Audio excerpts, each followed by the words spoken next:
ওর তো কোম্পানিতে দেখাতে হবে যে এই মালগুলো এক্সপায়ার হয়ে গেছে, এই দোকানগুলো ভিজিট করেছে, সেগুলো দেখাবে না। আয়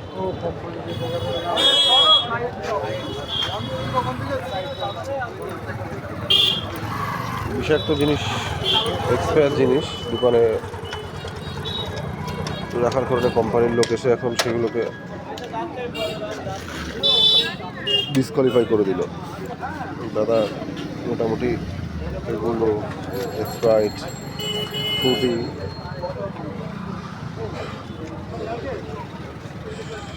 সবগুলোকে এখন বাতিল করে দিল।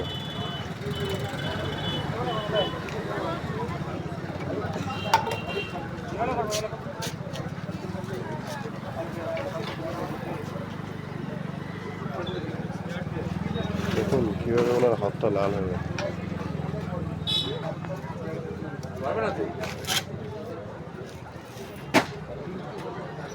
বোতলগুলো বাইরে খেলেন, জলগুলো বাইরে খেলেন।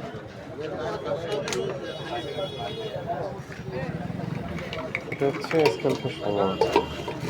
মানুষ পয়সার জন্য কত কিছু করতে পারে সেটা না দেখলে বোঝা যায় না। ইনি হচ্ছে কোম্পানির একটা এমপ্লয়, আর ইনি দাদা আছেন, ইনি একজন কোম্পানির এমপ্লয়। ইনি ভিডিও করছেন জিনিসগুলো কীভাবে ডিসকোয়ালিফাই করেছে বা এই জিনিসগুলো এক্সপায়ার হয়েছে কীভাবে। দোকানে এসে সেটা ভিজিট করে নিয়ে মালগুলোকে রিজেক্ট করে দিল। এটা হচ্ছে আমাদের বানেশ্বরপুর বাজারের আর একজন পরিচিত দোকান, তাপস ঠিকাদার, তার পাশেই দোকানটা।